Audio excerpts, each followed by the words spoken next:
I thought I told you to knock before you come in here. I didn't want to wake you. Are you just coming in from a date? No. What time is it? 6:55. Well, I'm supposed to sleep until 7:00. I don't want to be late. It's the first day of school. First day of school. All right, let's get a move on. I'm already dressed. No. Let's put on something that's more understated, all right, dear? But I want to wear this. No, you look like a fortune teller. You don't want to dress like this. We'll save this later for when you go to the prom, all right? You like that? Huh? Okay. And put on something in your room. Take off all the jewelry. Put on something without lace. Bye-bye. Bye-bye. Bye-bye. Claire. Claire, it's the first day of school. It's the first day of school. First day of school. We get the house back. We made it through the summer. And now all we have to do is get him out of the house. And if you and I are good about it, we can get him out in 10 minutes. Come back. Right. These are our children now, Cliff. We can't just chase them out of the house. We gotta give them breakfast first. Hey, we fed them all summer, didn't we? Now, come on, I tell you what. I will fix breakfast. You get them dressed. No, I will fix breakfast and you get them dressed. No, dear. I am going to fix the breakfast, and you get them dressed. I know why you want to change it around, because you know how difficult it is to get a child up on the first day of school. Cliff, it's your turn. See, I got them up on the last day of school. The last day of school, all you did was you went out into the hallway and you said, "Last day of school," and children next door were jumping out the windows going to school.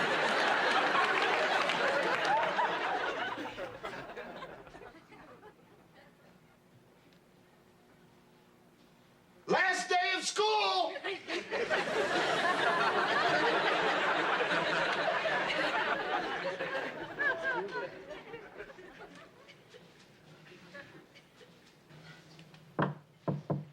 Denise? Are you up? I'm not leaving this door until I hear you say something I can understand. I'm up. You lie. Now consider this your first warning. Come on, Dad. I'm tired. Denise? You're not in that room with somebody, are you?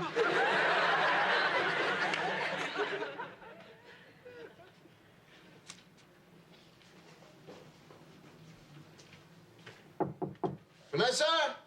I'm up. Prove it to me. Come in.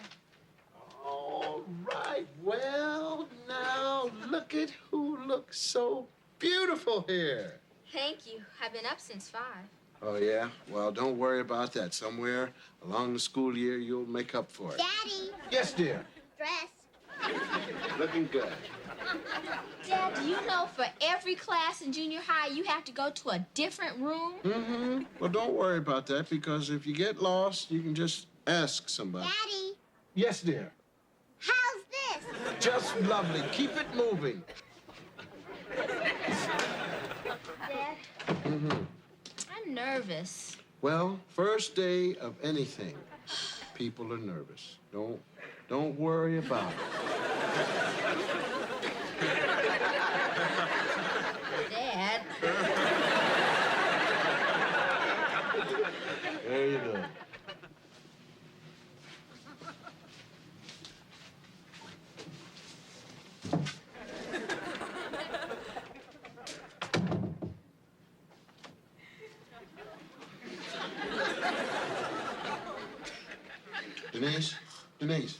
Denise, it's your father. Hi, Yeah. Daddy. Who's in here? I don't know. Nobody's in there. Can you remember if you've already used it or if you're waiting to use it? I'm waiting to use it. Oh, good. Then it's your turn. That's all right. Then, dear, you better wake up, because if you make a mistake in there, you could drown.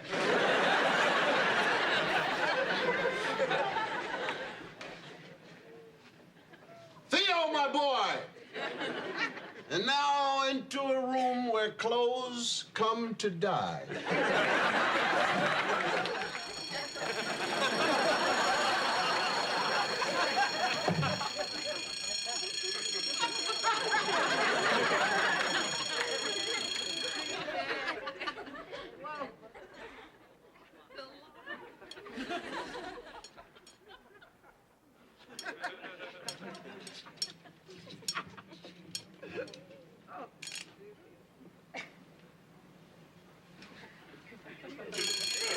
It's alive! It's alive! Master, the monster's alive! Son, come on. We gotta get up now. School! First day of school. Here we go. And hit it! All right, I'm gonna count to 3, and if you're not up, I'm pulling the covers off. 1, 2, 3! Ah! There he is. He's getting up. He's crawling down. Stop! No, it's settling forward, ladies and gentlemen. One of the better crawlers of our times, and the covers are coming. There he is. His son is up, up! Come on now. You gotta get up, son. First day of school. 10 minutes, Dad. Are you begging?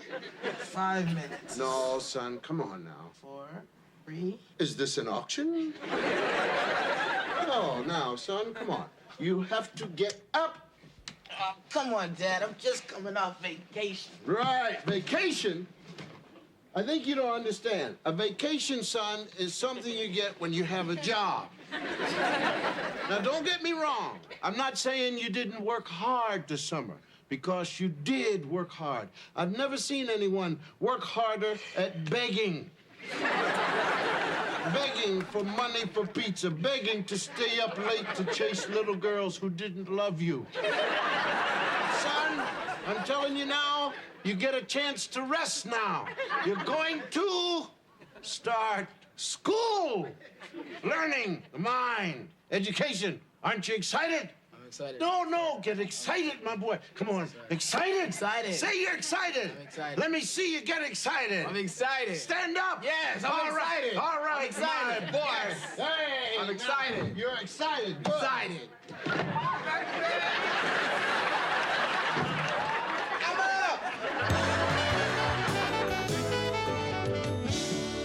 Good morning, Rudy. Oh, you're gonna be a pretty first grader. Thank you. I wrote my name. Rudy Huxtable. Did anybody help you with this? No. Honey, this is very good. Do you know I was married to your father for years before I could spell Huxtable? What do you want for breakfast? Cereal.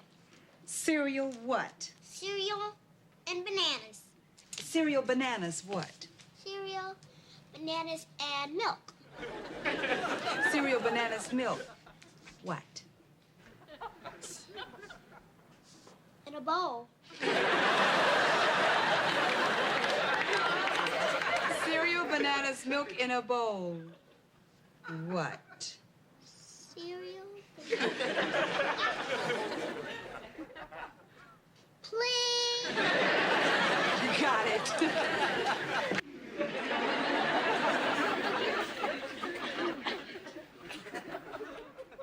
Air conditioner breakdown?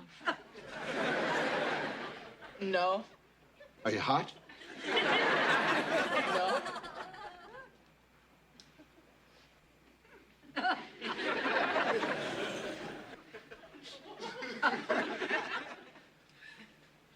What are you looking for, Dad? What are you looking for? Some food. So, you're the one. What? Yeah, see, the power company called and thanked me for running up a huge bill. You know, son, doorbell rang the other day. I went to the door, and there were 2 penguins there. And they wanted to know when you were going to come and look in the refrigerator again. I'm sorry, Dad. But when I'm hungry, I have no idea what I want till I see it. Let me suggest this. I'll get your mother's camera. Come down here, take a picture of the refrigerator with the door open, and then I'll develop it, put it up here. You come down, and then you look at it. And then you circle what you want, come up and get me, and I'll go into the refrigerator and get it. Okay? Okay. No more penguins. I'm sorry to interrupt. Yes, Mr. Lucas, this is my wife, Mrs. Huxtable. Well, hello, Miss Huxtable. Well, hello, how are you? Fine, thanks. Have you found out what's causing our leak? No, but I'm sure it wasn't your fault. Well, thank you.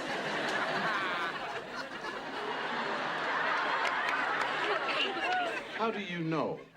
I can tell. Cliff, I'm going to the post office, and I left Vanessa in charge of Rudy and Peter till you go upstairs. All right, dear, I'll be up in a minute. Nice to meet you. My pleasure.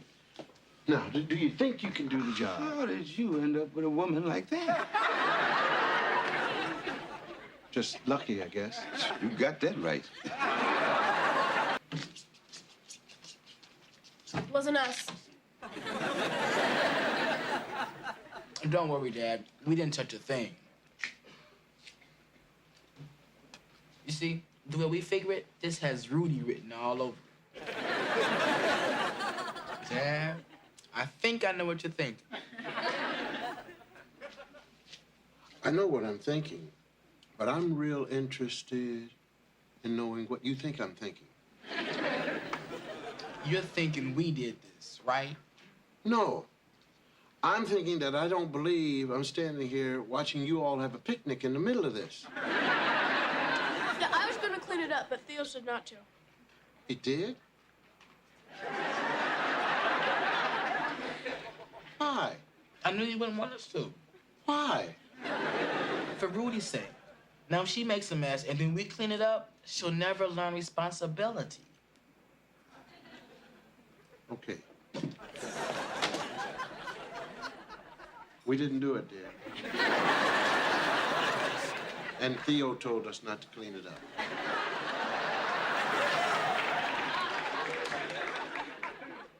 What happened? Rudy. Where's Vanessa? I don't know. I just came up here a few seconds ago. I was at Jeanette's. I was out playing ball. You want us to clean it up? No. No, if Rudy made that mess, Rudy should clean it up.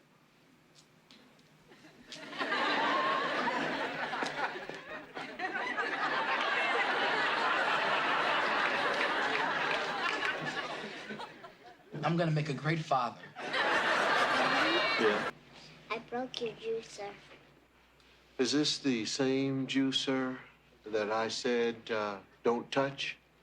Is this the same juicer I said mine, mine, mine? Are you mad at me? Yes, yes, yes. I'm sorry. Come here.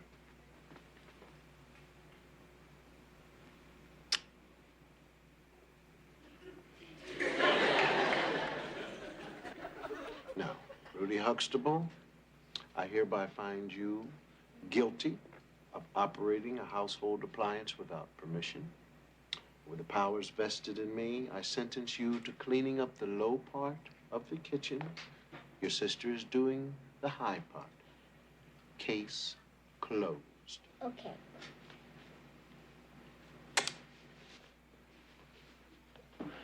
Not so fast, Dr. Huxtable.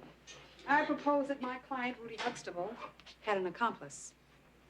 Well, the accomplice is in there cleaning the high part.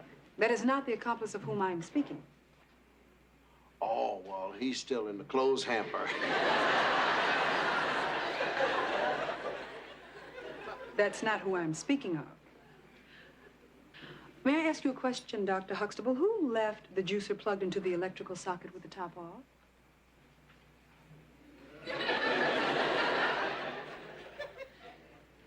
Theo. Perhaps I should remind you of the penalty for perjury in this state. Let me rephrase the question, Dr. Huxtable. Did you leave the juicer plugged into the electrical socket with the top off? See, I don't think Just answer that... the question, please. Yes or no? What I'm trying... Yes or no? Yeah, but see... Then you admit it. You are guilty. You are guilty of contributing to the delinquency of a 6-year-old. I object. Overruled. How are you gonna be the judge and the lawyer? Because I am. Well, then, I throw myself at the mercy of the court. The court has no mercy on the life that live. You are hereby sentenced to 5 years appliance probation, which means you may not buy, look at, or touch an appliance.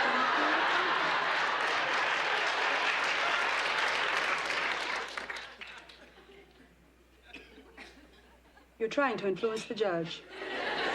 That's 10 more years. I find you in contempt of court. That's 15 more years. Dr. Huxtable, what are you doing? I'm going for life.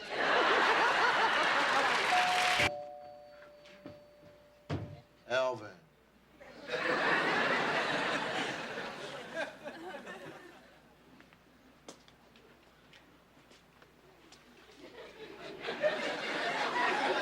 How's everything going? Fine. What can I do for you? Dr. Huxtable, can I come in? Do you have to? I'd really like to. You're always welcome here, Alvin. Thank you, Dr. Huxtable. Flowers. They're for Sandra. Is she here? Yes.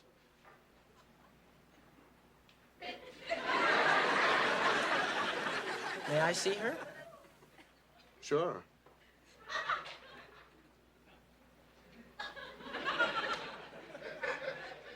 Today? Alvin, have a sit down, please. Just sit down. Okay.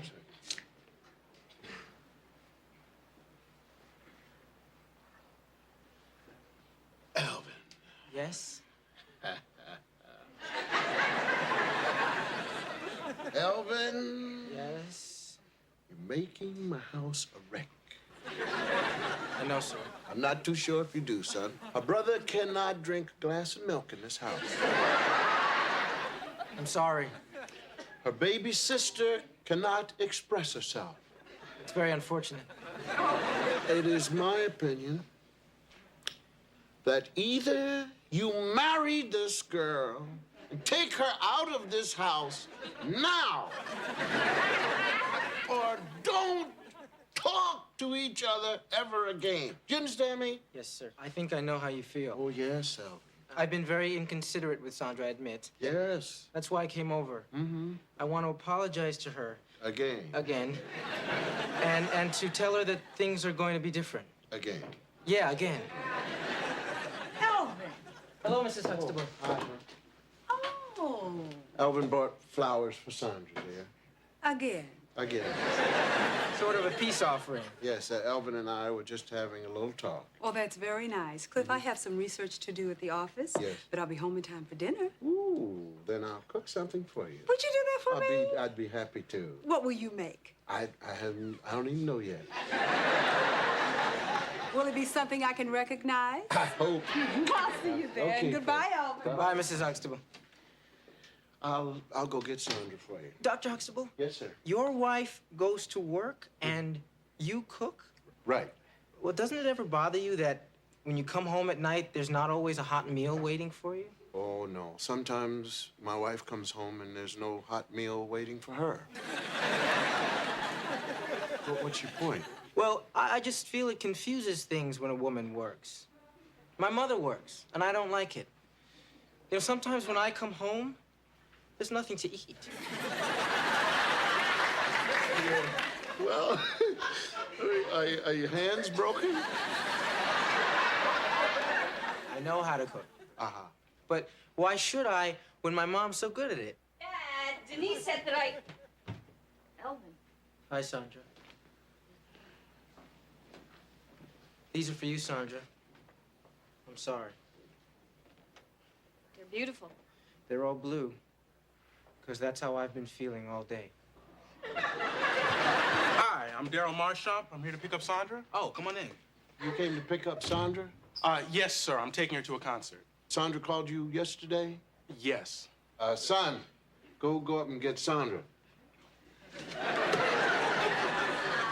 How are you? Hi, Daryl Marshall. All right, Daryl. Come on in. So you're at Oberlin?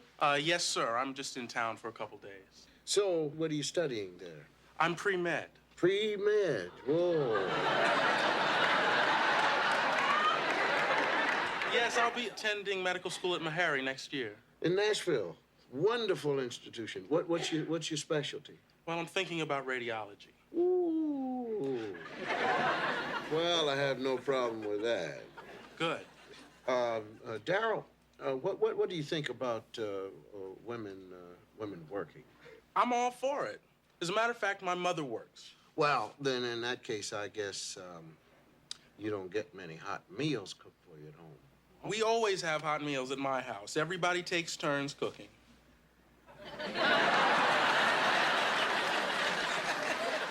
What would happen if your wife worked and you came home and there was no hot meal? Well, I can cook for myself. Say your wife is at home and you come home with the guys and there's no hot meal. Well, that would be pretty inconsiderate. I mean, I would call first. That's what my father does with my mother, and she seems to appreciate it. Was your father shorter than your mother? Okay, but now how about if you're married and you're home and your wife came home from her career job and she sat down next to you and she said, "Where's my dinner? And you better get it on this table right now." Now you're a man, right? Now what would you do? Well, I guess I better do some pretty good cooking then.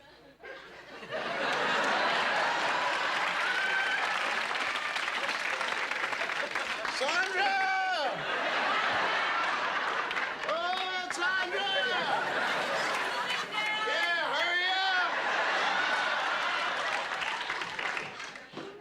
This is my friend, Daryl. Came to see you. Hi, nice to finally meet you. That's right. You too. Mm-hmm. Well, Dad, I'll be home right after the concert. Yeah, well, you don't have to hurry home. No. Stay out there. And Daryl's medical school, dear. Oh, really? Yes. His specialty's going to be radiology. Oh, great. Oh, yeah. Dad, where are you going?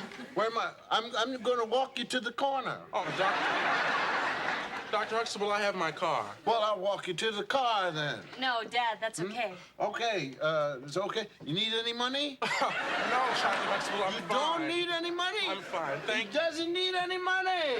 Dr. Huxtable, I want to thank you for having me over. You have a terrific family. Yeah, Daryl, you're failing. Failing? Yes, but Sandra, you're not moving fast enough. Excuse me? You're supposed to be in there talking to my daughter. Now, you like her, don't you? Well, from what I've known of her the last 5 hours, she's wonderful. Very bright, attractive. Well, then tell her that. Look, Dr. Huxtable, it is a little awkward. I mean, this is our first date, and the whole family has been around us, and it's really not my style. I mean, I'm more of a slow mover. You don't have time? Why not? Because he's coming. Who's coming? Elvin! Who's Alvin? Elvin is the fellow that she likes. Oh, then why am I here? Because you're the fellow I like.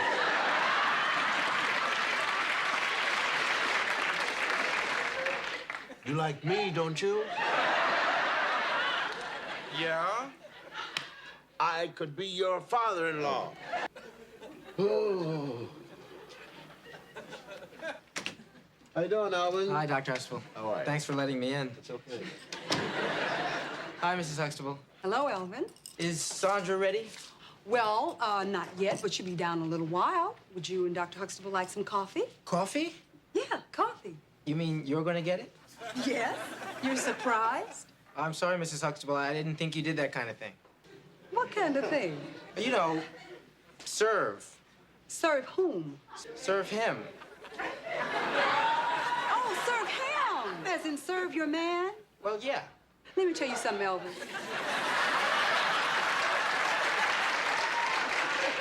You see, I am not serving Dr. Huxtable, okay? Okay. That's the kind of thing that goes on in a restaurant. Now, I'm going to bring him a cup of coffee just like he brought me a cup of coffee this morning. And that, young man, is what marriage is made of. It is give and take 50-50. And if you don't get it together and drop these macho attitudes, you are never going to have anybody bringing you anything, anywhere, any place, anytime, ever.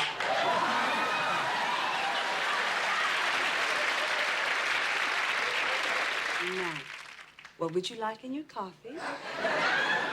Maybe I could get you some coffee. Oh, well, that's all right. I don't mind getting it, but thanks for offering.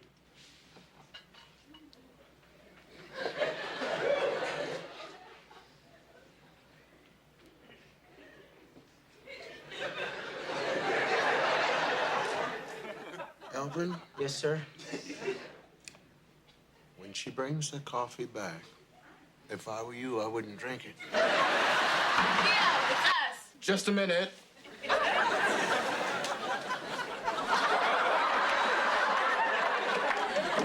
Be right there.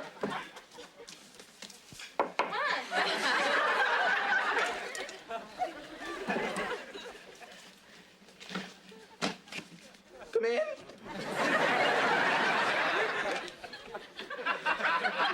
What did you do here? Oh, I just straightened up a little. I can actually see the rug. Yeah, it's a nice room, Thea. Thank you. Why did you change your clothes? I wanted to wear something more comfortable. A tie? Suzanne, make yourself at home. I was just gonna do some studying. Theo, we're here to observe normal behavior. She's always giving me a hard time. Well, I really can't wait to read your report. You're interested in sociology? Oh, me? Yeah, sure. Since when? Well, you see, sociology is the study of human behavior. And since we're all humans, it's something we should all be interested in. Very well put. Thank you. Did you enjoy the soda? Yes. You know, Denise, you never told me your brother was so charming. You're right, I didn't. You know, Theo, I just realized something. You're the only male child in the house. That's right. How do you feel about that? It's a beautiful experience. You know, Denise, I find this stuff so interesting. I guess it's because I'm an only child. Really? What's it like? Well, actually, I think I'd rather be here. It just seems to me like large families do a lot more sharing and have a lot more fun. That's exactly how I feel, especially the sharing part. Now, some guys might find it hard living with 4 sisters, but I think it's made me more sensitive to the wants and needs of women.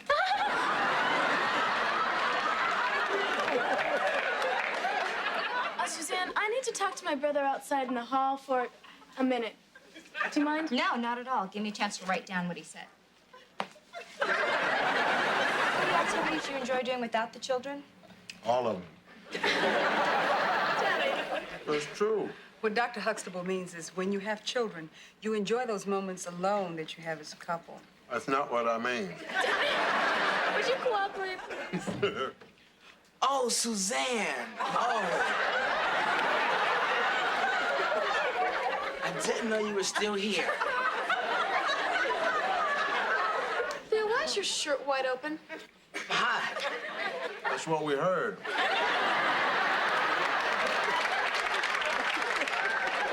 Sorry to interrupt, Dad, but I need to ask you something. Go ahead. Did you borrow my razor? No, son, I never borrow your razor because your beard is too hard on the blade. Well, I guess I'll find it somewhere. I don't need it till later anyway. Suzanne, just go ahead and do what you're doing. Pretend I'm not even here. Okay, let's see. There's one more thing, and you don't have to answer this if you don't want to. Go ahead. What kind of arrangements have you made for your children in case of your untimely passing? We're going to take them with us. Why don't you stop this? We both have insurance policies. Mom, Dad, I want you both to know that if anything should happen, you can count on me to step in and give the family the emotional support it needs. I'm glad I'll be dead. Hey, where are you going? To a wedding? No, trick-or-treating. Trick-or-treating? What's that? You know, when you dress up and people give you candy. You're kidding. When did they start this? When I was 3. Look, what are you wearing tonight when you take Rudy out trick-or-treating? I'm going to wear this. No, you have to wear a costume. But daddies don't wear costumes. Don't worry, Rudy. Daddy will wear one. I don't have a costume. I'll make you one. Oh, that's a great idea. Why don't you go make Daddy's costume? Okay. What are you doing? doing to me? But why can't you get into the spirit of this thing? This is very important to Rudy. You might even like trick-or-treating. Trick-or-treating? Yes. Why don't we call it what it is? Begging.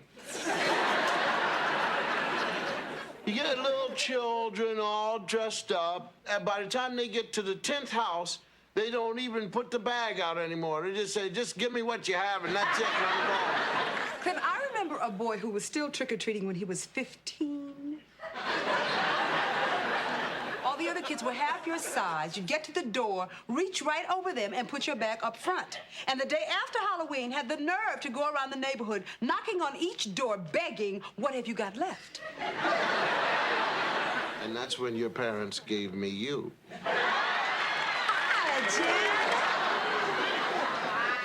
Wow, Mrs. Huxtable, great costume. What costume?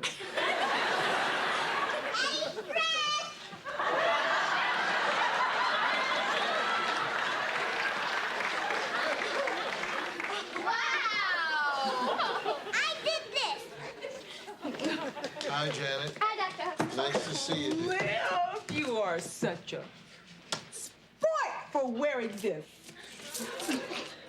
Be a bigger sport if I see you in that later tonight.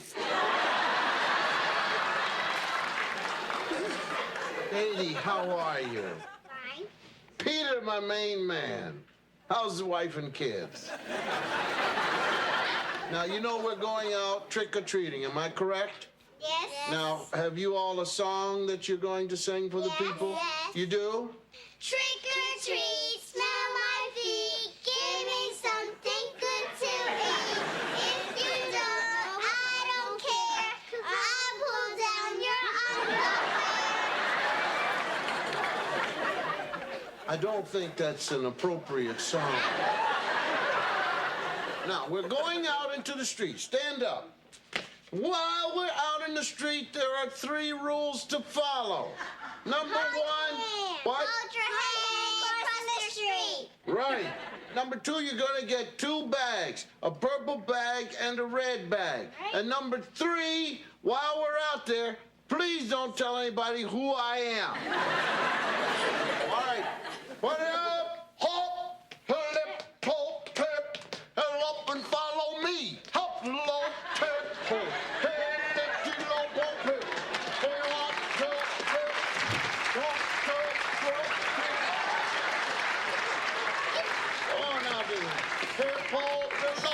You create a picture in your mind. You visualize yourself standing in front of the chalkboard, working the problem correctly. And then you visualize Miss Westlake standing there smiling with her arms open, ready to embrace you. Oh, Sandra, stop. I think that visualizing Miss Westlake is not your problem. I think that when you're standing up at the board, your problem is that you don't know what you're doing. You see, what Theo needs to do is visualize himself up in his bedroom doing his homework. Visualize opening the map. Have you ever opened up one of his books? Open up one of his books upstairs. You can hear the book open. So I think you ought to come along with me because I want you to visualize yourself doing your homework and visualize the fact that you are really doing it, and then visualize your father driving you to a college campus. I want you to visualize good-looking women who want to date boys who visualize themselves with good grades. I could visualize that. All right. And I could also visualize myself in a nice sports car to drive him around in. Good. And I also want you to visualize yourself paying for it. Doctor, I'd like you to meet my husband, Paul. Glad to meet you, Doctor. Mr. Kenton. Thank you. Yes. I called you both down here, Mrs. Kenton, because of the importance of the results from your test. Well, everything's okay, isn't it, Doctor? Everything is fine. You're pregnant.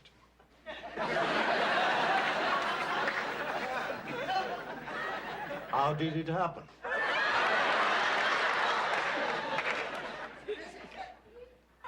Well, you see, you have these 2 B's.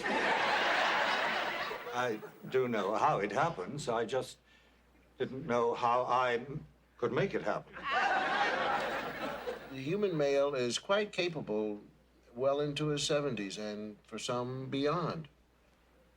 We're going to have a baby. Well, I didn't do it. Donnie's going to have a little brother or sister. Donnie is your son. He's 26. He has a boy of 5. Our child is going to be younger than our grandchild. Yes. You see, the uncle or the aunt will be younger than your grandchild. The aunt or uncle will be younger than the nephew. But that's all right, because you see, you two will be older than everybody.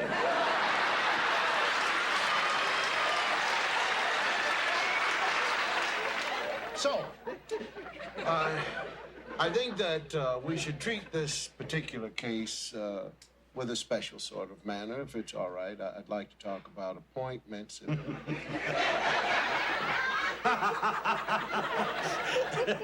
Forgive me, Doctor. I was just thinking, when I bend over to pick up this child, I may not be able to get upright again. Sarah, do you feel ready for all this? Oh, definitely. Garvin and I have had some wonderful discussions about marriage, and I've been doing some reading. Reading? Reading, Mom. Reading about marriage, Mom. Yeah, there's some great books out. I'm reading an excellent one right now. How to Have a Successful Marriage by M.D. Eddie, Ph.D. MD. What's so funny? Honey, nobody can tell you how to do that. No, there's some really very helpful things in here. Like? Okay. Chapter 3, Fighting the Good Fight. When conflicts arise, you and your mate should take 5 minutes to write out your grievances, then exchange the lists and engage in a rational dialogue about the source of the problem. When do you get to yell? You don't. Well, darling, if I've got to sit down and write out why I'm mad at somebody, I might as well throw this book at them. Let me see this. Chapter 4, The Quiet Hour.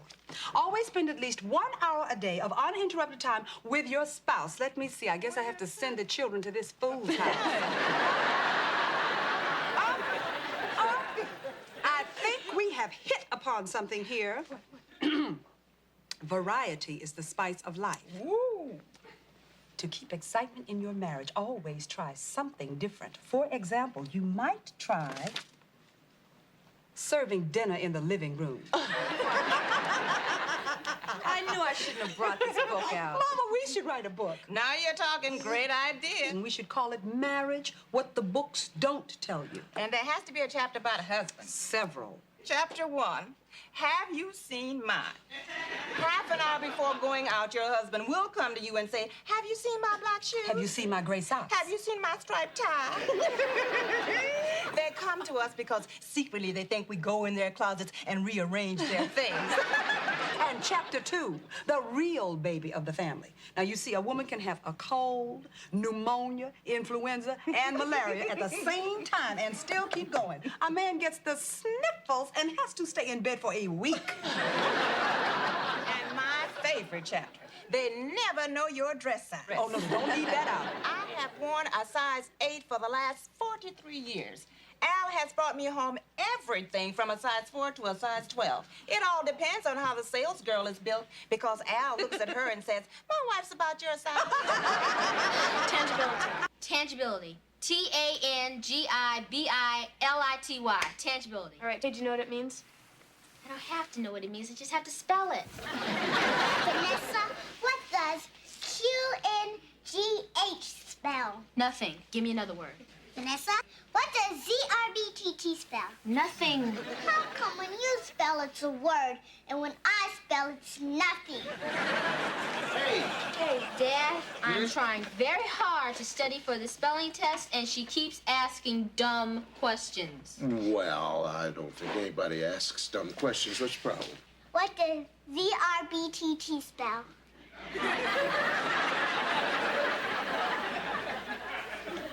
ZRBTT spell. That's Zerbit.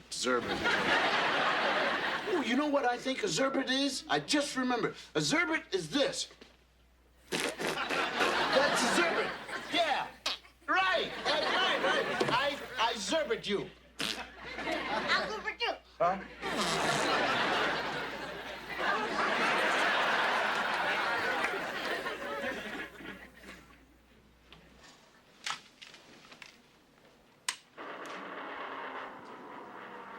Besides alternating your routine, there are several other steps to avoiding updates. Hi. Hi, dear. How was your day? Oh, it was excellent. Good. I was going over my calendar at work today, Uh-huh. and guess what I discovered? What's that?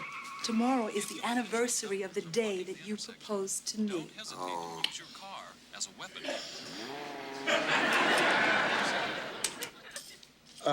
The what? The anniversary of the day that you proposed to me. Well, I proposed to you a lot of times. Yes, but I'm not counting the times before you were 15.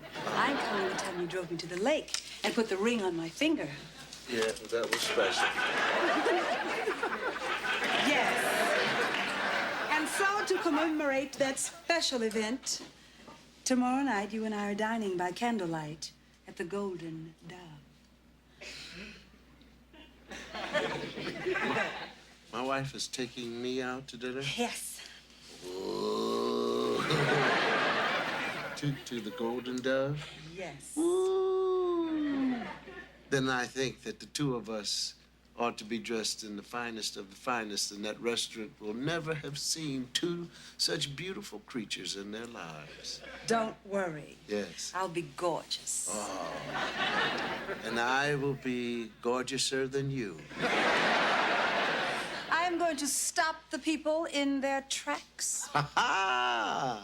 And I will be looking so good that the man will put me at a table in the center of the restaurant by myself and put the spotlight on me. Yes. But when the people look, they're going to say, who is that smooth, gorgeous woman sitting next to that pitiful man in the spotlight? Are you saying that you are going to look smoother than me? That's what I'm saying. You lied through your face. You wish. How would you like to have a smooth contest? You are challenging me to a smooth contest? We get dressed, we come down, and we will be judged to see who is the smoothest, okay? By whom? By our children. You're on. One thing. You can only wear what is in your closet. You cannot go out shopping for something new. Except for shoes. You think those shoes are going to win for you? Cliff, in this bag are shoes that are so smooth they could walk down these stairs and win the contest on their own. Now, what are you smiling about? Well, you remember when we went to dinner to celebrate the anniversary of the day you proposed to me? Yeah, that was a great dinner, and you paid. Well, ever since then, I've been thinking about that sweater that I wore the night you proposed. Do you still have that? I was wondering if I could still wear it. Oh, dear, it's probably too big for you now. Do you remember what color the sweater was? Yeah, it was, yeah, it was, it was a purple sweater it was. Wrong. It was white. White. It was white, and it had little things across. It was really, really cute. It was lovely. White sweater. You remember what you were wearing? Oh, yeah, I had the purple sweater.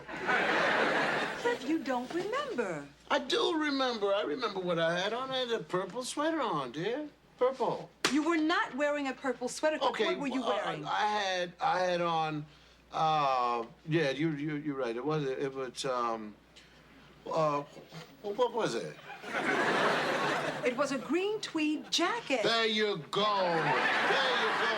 Green tweed jacket. How come I remember everything and you don't? Well, it isn't that I don't. I mean, it is. I remember the important things. I mean, I don't have to remember everything. Okay, what did you say when you gave me the ring? Shoot, you know what I said. Say it again. I said.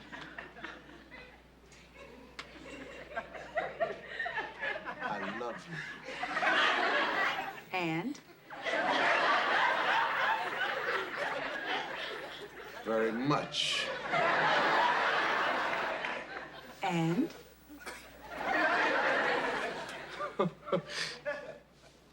And I hope that you take this ring and be mine forever, because I think that you're the most beautiful creature that ever walked the face of this earth. Wrong. That is No, not what? What did you say? I know. You mean, what did I say? What did you say? No, see, I misunderstood. See, that's what I was thinking. What did you say? No, that's what I was thinking. What did you say? So you want to know what I said? Okay.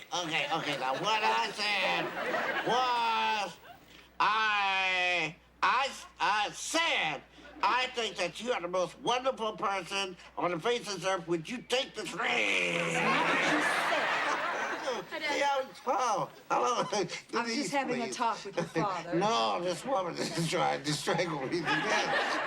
What did you do? I made a mistake, and I proposed to this woman. I want you all to know that if you ever have a problem, or if you ever get into any kind of trouble, please feel free, no matter how bad you think it is, to come to your mother or me, and we will try to help you. Okay. Okay. No. Wait a minute. Sit down. Isn't the talk over? No, the talk is not over. I was hoping that this would be the beginning of a discussion What are we discussing? about what I just said. I like what you just said. Yeah, Dad, I think you said it very well. I'm not asking for a critique of what I said. What your father probably wants to know is how you feel about what he said. We feel good about it. Okay, now come on, guys, sit down. Come on now. Now, this is serious now. Your father and I want to know that you feel you can really come to us. Yeah. About anything? Yeah. Okay. Let me give you an example, all right? Let's say that one of you became pregnant. Dad. No, I'm serious. Hey, I know it's not me.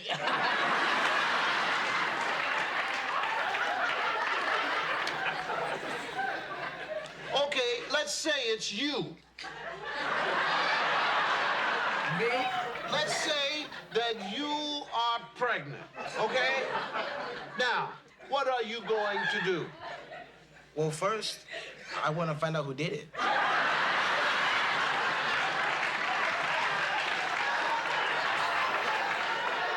Okay.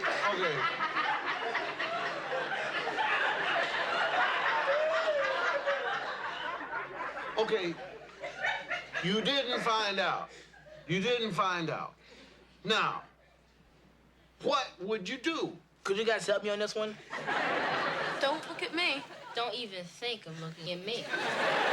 No, come on, help your brother now. Well, I guess I'd be scared, wouldn't I? Definitely. Very definitely. Well, Dad, if I was scared, I would probably go to a friend first. If you become pregnant, you would go to Cockroach? Dad, you said be honest. I know I said be honest. I'm just amazed at the fact that you would go to Cockroach and not come to us. Well, Dad, I would be afraid you would get mad. Mad? Man, I'm not gonna get mad. Yeah. Oh, come on. I wouldn't get mad. Dad, you can say that now because it hasn't happened. Yeah, but I'm telling you that I wouldn't get mad. Now, when I say I wouldn't get mad, I mean I wouldn't get mad. You understand? Now, look, there is nothing more important to us than your health and well-being. Sit up here and tell me I'll get mad. And if you've got a problem, we want to know about it so we can help you. I mean, I know when I'm mad about something. Okay, Dad. Okay, what? In the first place, let's get things straightened out. Dogs get mad. Human beings get angry. Okay, Dad, okay. So if you promise that you're not going to get angry, maybe we should give you some examples. Go ahead. Okay.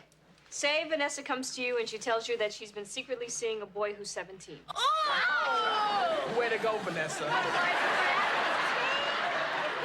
Well, first of all, I think that I would not get angry because she came to us. No, we wouldn't get angry, but we would get serious, very serious. And we would sit Miss Vanessa down and have a long talk. But I didn't do anything. I'm not seeing anybody secretly. Well, there's Robert, but he's only 12. Please, use an example without me in it, okay? Okay. Dad.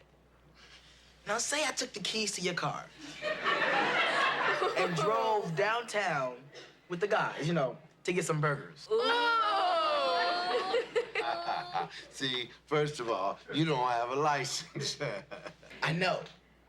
But what if I did it anyway? And when I brought it back, it had a ding in it. Oh. I think that this is a good example for us to discuss. I would feel very, very comfortable with my son. I'm serious. You all think you know me, but you really don't know me. I would really work it out with you so that we could get the car fixed. Right. Right. All right, Mom. I got one for you. Okay. Now, remember when I spent the night at Jeanette's house a couple weeks ago? Yes, I do. Okay, well, I didn't really spend the night at Jeanette's. I spent it at Tommy Watkins. You what? Why didn't Mr. and Mrs. Watkins call us and tell us about it? They were on vacation. They were?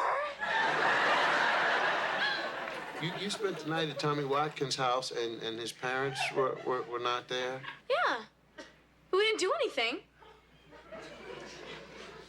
Are you angry?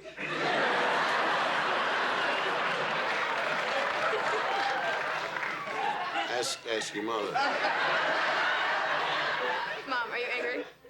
Oh, no, I'm not angry. I'm mad. I was just kidding. That was a good one. I made it up. I did. It's a joke. Denise, I want to talk to you. I was kidding. I was kidding. I spent the night at Jeanette's. You could call her mom and ask her. It's a joke. I think that what we have to understand is that we're going to get angry. But what we're hoping for is that you all would still come to us if you have any problems as opposed to going to other people. I mean, we love you. And I don't think that anybody can care for you with the love that we have. No one cares more than your mother and me. Okay? Okay. Well, I am certainly glad we had this little talk. Yeah. And now I'm going upstairs. I'm going to call Jeanette's mother. I was kidding. Theo, You that? let me see you for a minute. Yeah. What's up? I was really interested in what you were saying about the car. About a couple of months ago, I parked the car one morning right beside a tree outside. Just came in, and next day I came back and I noticed that the car had been moved about 5 feet. I couldn't understand it until you were telling this little story. You know, Dad, that must have been the time when your car was blocking Mr. Davidson's car. Mm-hmm. See, because he came to the door early one morning and said he wanted the car moved. Now, I didn't want to wake you. Yeah. So I took your keys, unlocked the door, and pushed it 5 feet.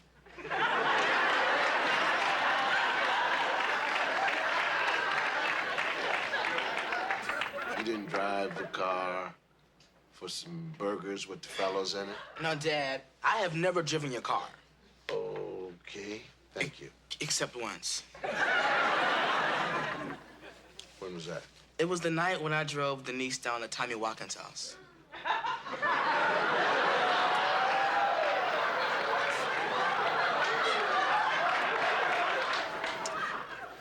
Gotcha, Dad. Oh, no, not another quiz, dear. See, please. I found something, and I want to see if you remember what All right, go ahead, just start choking me. What? I know exactly what it is. You used to wear this every time you sang in the church choir. I bet you it is. It is. And you also wore this at the church choir picnic.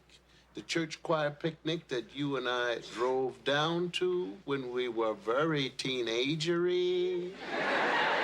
And the church picnic that we never went to, that we drove right on past and went down to the river, and we had a wonderful picnic, and we hugged and necked.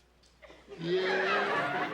Never did make it to the choir picnic. That's right, because you were fresh. That's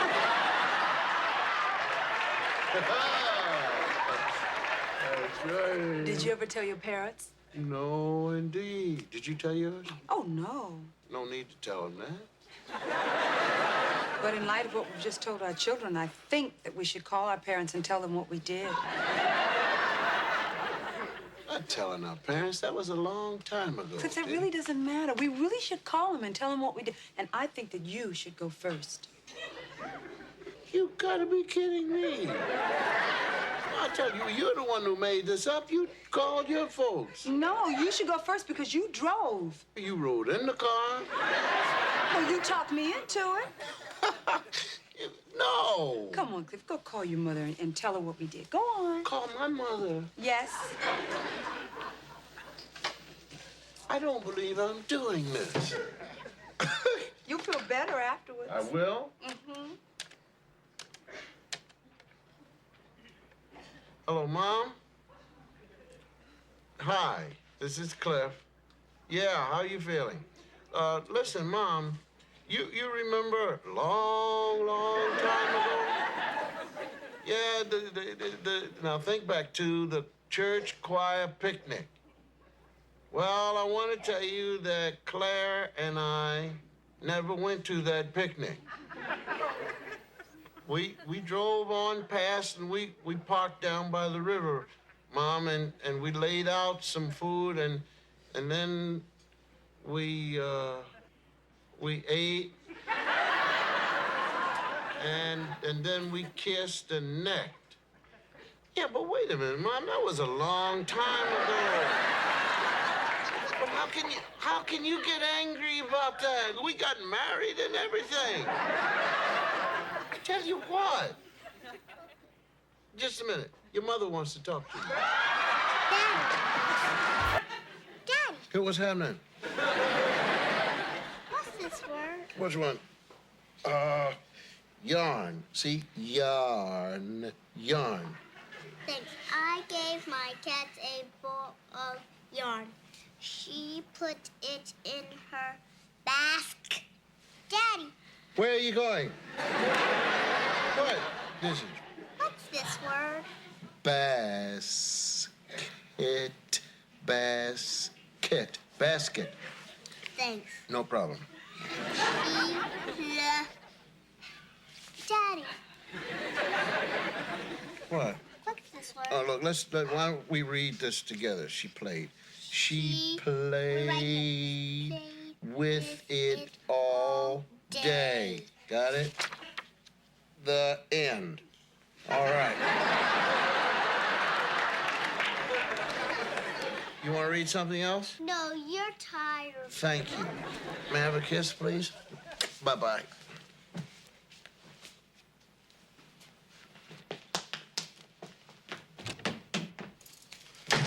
Hey, Dad. Oh, how you doing? How was basketball practice? Okay, I couldn't really concentrate. All I could think about was that math test we had today. Oh, yes. Mrs. Westlake. Well, how'd it go? Dad, it was a killer. 20 questions, no multiple choice, and we couldn't even use calculators. And during the whole test, you couldn't hear anyone breathing. And when the bell rang, everyone got up, gave the test to Miss Westlake, and left without saying a word. All right. Poor cockroach couldn't even get out the chair. He just sat there shaking his head, saying, I never got past number 3. Well, how many did you do? Well, I answered all 20. How do you think you did? You know math. All I can say is I studied as hard as I could. That's all I can ask. That's all your mother can ask. It's all the world. I just hope Cockroach is all right. Last time I saw him, he was wandering around the parking lot saying, I didn't get past number 3.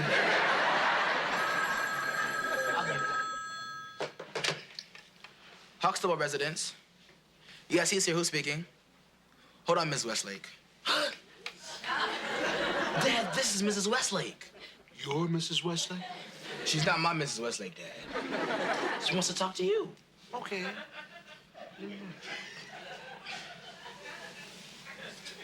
Hello, Dr. Huxtable here. Yes, Mrs. Westlake, how are you? You would? Well, fine, sure. Well, why don't you come over here for dinner? Dad, no, come on, please, don't do this to me. Do what to you? Come on, give it to me. Yes, I think it would, sure, you can bring your husband over. Just a minute, please. Are you landing an airplane? Dad, please don't invite her over here. It's too late, I already did. Now, listen, Mrs. Westlake, yes, my wife and I would be so happy. 6:30. Yes, we'll see you then. Okay, no, this will not be anything fancy. Thank you very much. Bye-bye. See, you didn't tell me she had an accent. What did she say, Dad? She said she wanted to see me. It's gotta be the test. I blew it. You don't know that. How come you couldn't just meet her at school? Because I thought it would be nicer if she came here. But you didn't even ask me, Dad.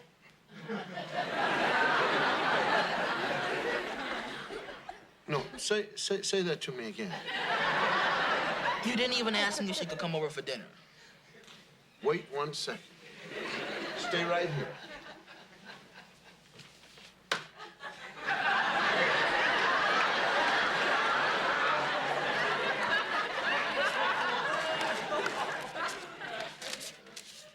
Now, these are the bills. That's the water bill. This is the mortgage. This is the electricity. Your name is not on any of these. Dinner is in 2 hours. Wash up. The water's all paid for.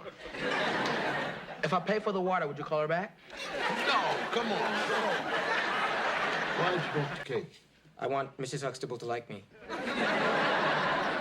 Mrs. Huxtable likes you. No, she doesn't. She doesn't. Every time I'm over here, she gets mad at me. Well, it's your attitude, son. Well, I'm trying to change, but Dr. Huxtable, between you and me, it's not all my fault. Oh? Well, you know how women are. They're emotional. You say one little thing and it sets them off. Then they start talking without thinking. This cake is for Mrs. Huxtable? Yes. This better be a good cake. We'll find out at dinner. Well, what kind is it? Chocolate chip. Aha! Now, my suggestion is, Alvin, that before you try this out on Mrs. Huxtable and the rest of the family, you should have someone sample this. Would you? Well, I just, Do you want me to? Yes, sir, please.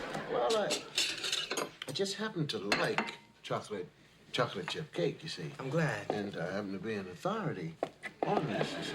I didn't know that, sir. Oh. Well, we have to cut it again, I guess.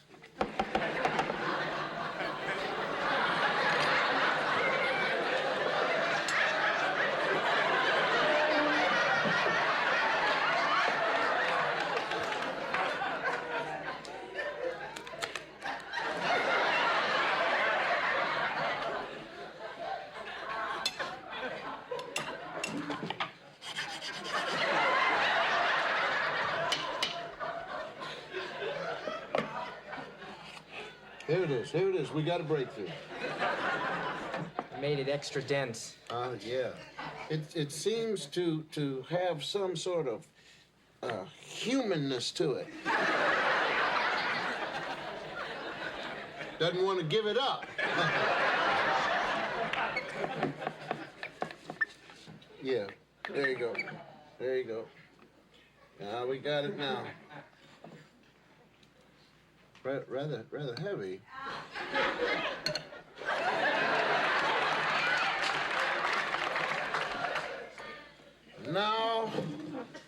For the coup de grace. It's just frosting. I don't think so.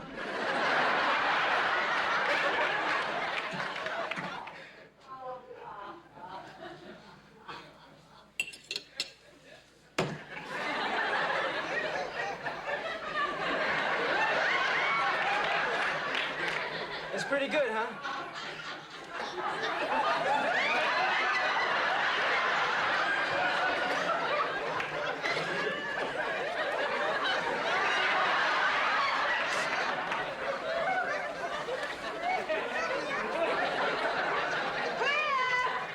How was it? You don't want Mrs. Huxtable to eat that. What am I gonna do with it? I don't know. You're too far from the ocean. I'll think of something. Oh, Elvin. Oh, Elvin. Maybe I could cook dinner for all of you sometime. No, I don't think that's a good idea. I think it's a lovely idea. No, I don't think that you think that that's a good idea. I think it's a lovely idea, and you can cook dinner tomorrow night after the auction. Auction? Yes, tomorrow we're going to an art auction, and we're buying this. Yeah, that's an Ellis Wilson. Oh, you know his work. Sure. I'm an art major. He's one of my favorites. Well, that's Mrs. Huxtable's great uncle. You're kidding! That painting used to hang in my grandmother's house. Well, how did it turn up in an auction? Well, my grandmother was old. She was sickly, you know, had a lot of medical bills. Was proud, didn't want to come to anybody in the family, so she just sold it without telling anybody. Dr. Huxtable, I think it's wonderful you're buying this painting for your wife. I'm buying the painting. Did Dr. Huxtable say it was okay?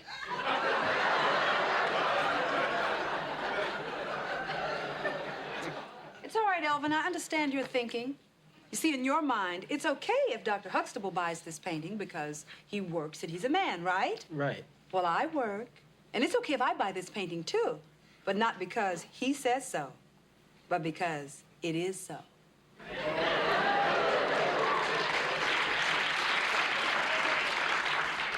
Okay? Okay. Okay. May I still cook dinner tomorrow night? No. You are going to learn from me. You're going to fix Dr. Huxtable's secret spaghetti sauce. Is it hard to make? No, indeed. See, it comes out of the jar. You understand?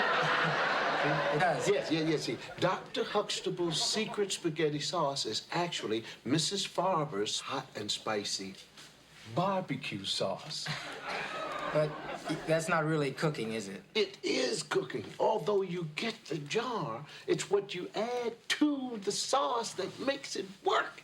You understand what I'm saying? Yes. First of all, you make yourself look like a cook. Pots about this size. Put water in them. People think you're cooking when they see steam. Now, you'll put all kinds of leaves and spices and herbs and tree stems in all of these pots. Garlic, anything that gives off an aroma. Now, you'll have the lid on. This is bubbling and steam and trees brewing and things. You lift it, wow, they come out. Meanwhile, just in the little thing over on the side, Mrs. Farber's hot and spicy. You understand? Now, you don't want anybody to see your tricks. You know, you understand? You're a chef, see? You know, and when they're from far away, you'll see them peeking through doors, and you stand, and you have nothing in you. Just, you know, and do like that. And keep your arm bent like this, you know? So, and then always, and always, every once in a while, go down here and come back up again. Never look like you can't find something. Don't stand, you know, because that'll give me you. Oh, he's lost something. But this will be, you got steam coming up. And do a lot of this. You got it? Mrs. Farber's hot and spicy barbecue sauce with a little herbs and bushes. Okay, I'll give it a try. All right. But Dr. Huxtable, Yes, sir. I'm still worried. Uh-huh. Even if I make a great sauce, I still might say something stupid to Mrs. Huxtable at dinner. When you say something dumb, like you usually do, get up from the table, son, and you come back here. You understand? And you go out through this door here and keep going.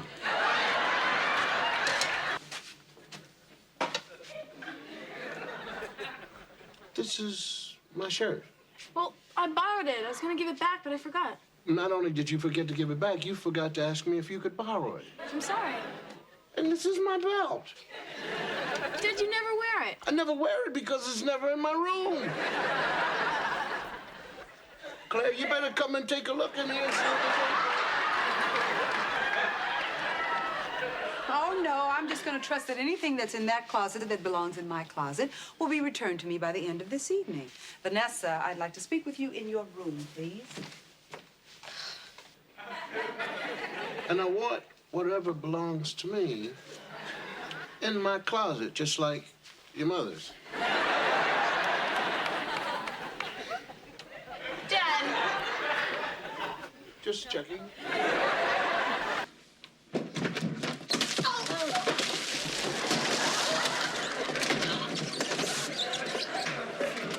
Mister's got you last.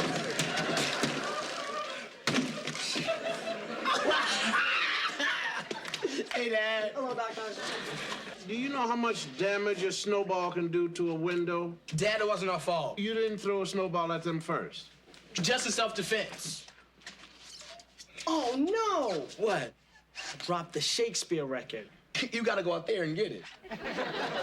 Hey, get down. Stay away from the window. Hey, now, look, you go man the door. Go ahead. All right, hit it.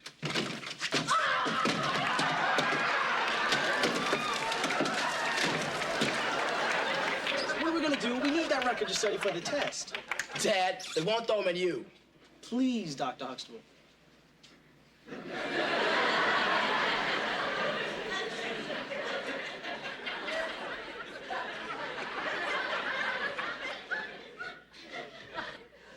Step out of the way.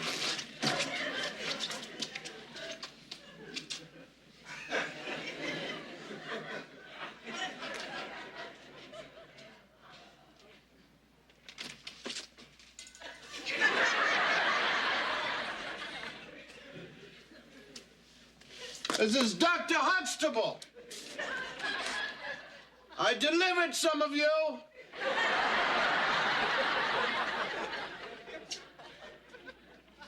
I'm a parent and a taxpayer.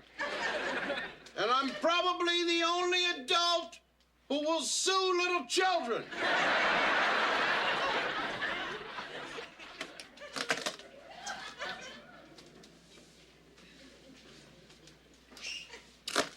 All right, thanks, Dad.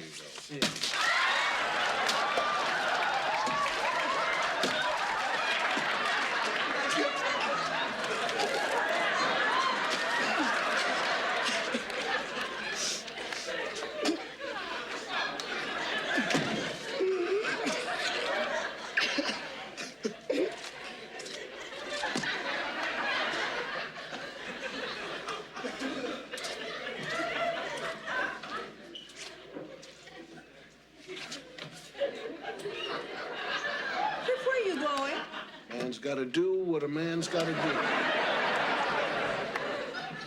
When are you coming back? Cliff?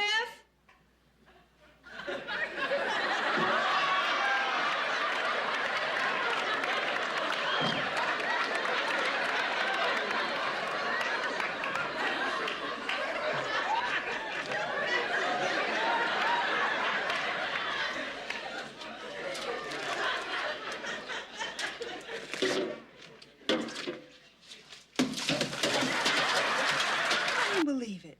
Cliff? What's happening? Read this. Read this article. Right. Read this. What do you want me to reach for? You have to read this. Is it about me? Please, just read it. Water meters to be installed in city dwellings. Read on.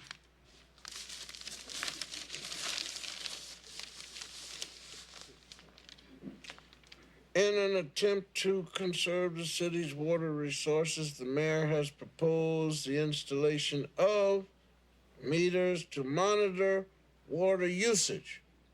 The proposal... We don't need a meter to conserve water. We teach our children to conserve water. That's right. Don't we tell them not to leave the water running while they brush their teeth? Mm-hmm. Don't we tell them that? Don't we tell them not to take showers that take an hour? There you go. Well, you know what the problem is. Our children don't listen to us. No. The problem is that the city is letting these developers put up these high-rises all over the place, like the one that's going up on the corner. Do you know that that high-rise will bring 1,000 more people into this neighborhood, and they're going to be using our water? Water.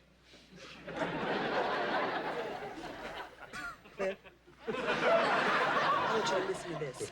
The water meters will cost $350 apiece, and you know who's going to pay for that. Us. That's terrible. Well, we're not paying for water meters. We're going to write the city a letter. Hmm? We're writing the city a letter. We are? Yes. Go ahead. Okay. What am I supposed to say? What? What is it, dear? What am I supposed to say in this letter? To who? To the city. At this hour? About the water meters. The city's closed.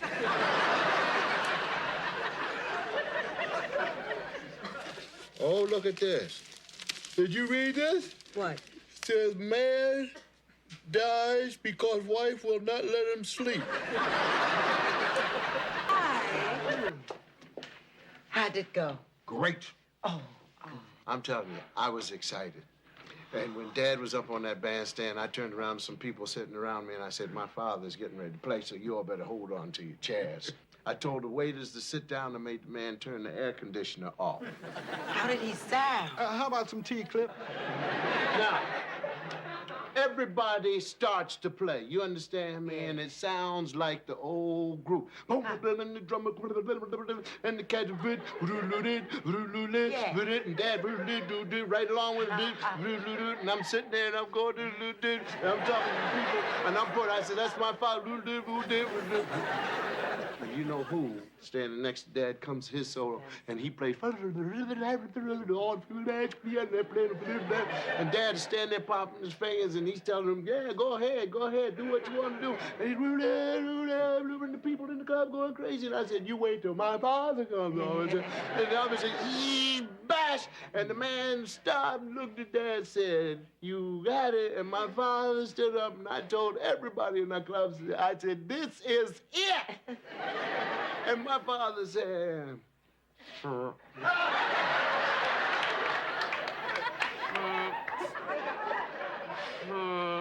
and then stood back and acted like he had played the greatest thing anybody ever heard, Mom.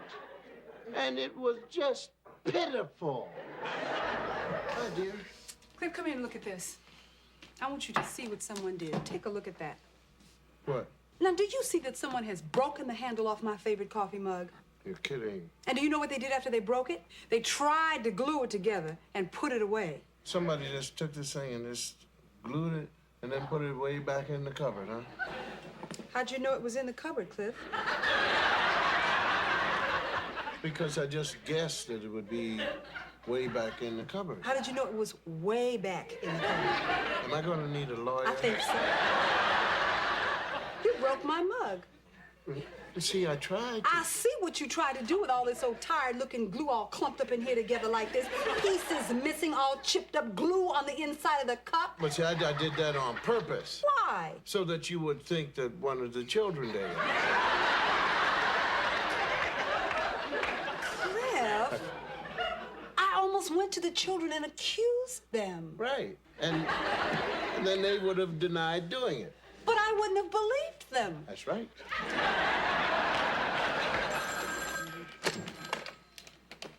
Huxtable residents. Stevie Wonder, right cockroach. Hello? No, we're both fine, Mr. Wonder. Yeah, we did. Really? Really? That'd be great. 10 o'clock tomorrow? Thank you. No. What are you...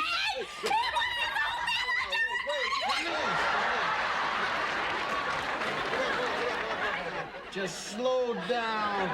What did he say? He said he invited the whole family to a recording session. I just called to say I love you. I just called to say how much I care.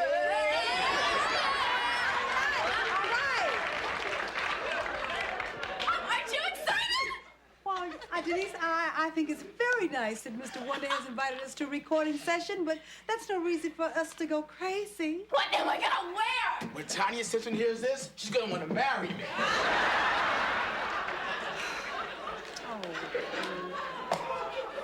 Oh, Cliff. We're gonna meet Stevie Wonder.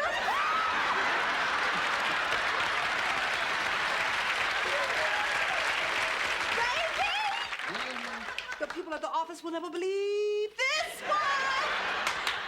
Isn't she lovely? Hey! Hey! No. Come here. Now, you know this is a special occasion. Hey, yeah. You know I want to see this. So turn around. Yes, I think a handshake is in order for this, and I hope you have a wonderful time. Thanks, Dad. All right? Now, wait. I also think that we should have, instead of 5, since this is so special, we should have 10. All right. No. 10.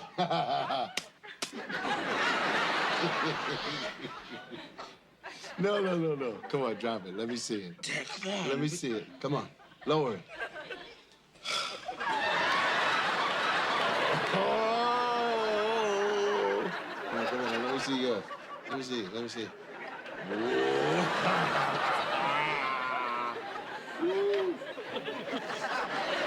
Used to do that myself when I went to the dances, and you had to be older to get in. Used to take the mascara pencil, put it down, make the mustache. It's them. Dad, please don't say anything, Dad. Just don't say anything? Dad, I'll do anything for you. I never said anything. I never said, huh?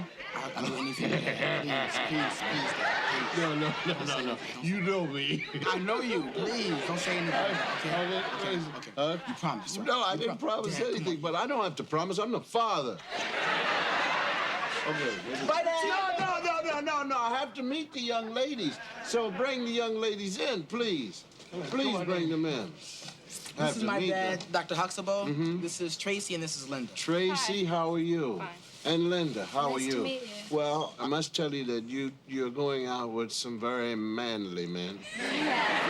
Oh, yes. We're gonna be late, Dad. No. Wait. I just wanted to tell you that there was a time when I went out at this age to go to dances, and I used to take... Dad, we have to go. No, wait. The one thing I wanted to say... All right, well, go ahead. But just have a good time. I hope it doesn't rain on your face.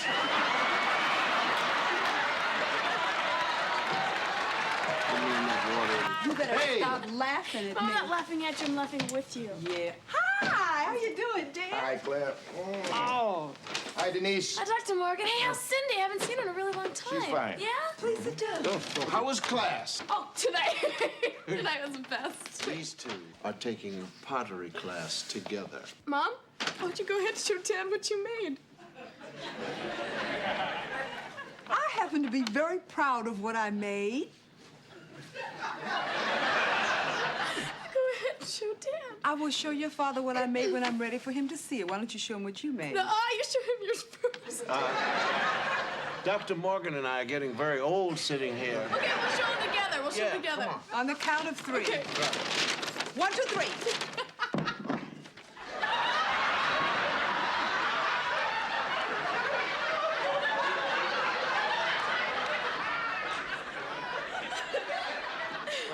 I think they're both beautiful. Thank you. No, that's not true at all. No, one of them definitely is not. Now, I'm not naming any names. Mom. Your first try, I think it's really good. I think so too, Claire. Why don't we set it at the kitchen counter? Really? Yeah, that way someone will put something in it and then we'll know what it is. The only reason you wanted us to take this class was so you could make fun of me. Oh, Mom, I'm sorry. It's just that you do everything so great. It's just nice to see you mess up. You're gonna get it, little girl. I'm gonna make some tea. Dan, you want some? Love it. Love it. Hey, how about a cup for me? Wait a minute. Look, don't get mad at me. I'm just telling the truth about this. Well, you cannot tell the truth and be my friend. Mom, I'm sorry I laughed at you. No, you're not. I know. Hey, wait. Don't leave this one in here. You frighten the guests. How's it going, boys? We're finished. And if you ask me, I think we did pretty well. I think we should be the judges of that. Okay, you ready? Come on, come on. All right, come on. Okay. You ready? Mm-hmm. This rap was written by the Roach and Theo. So, Mom and Dad, here we go.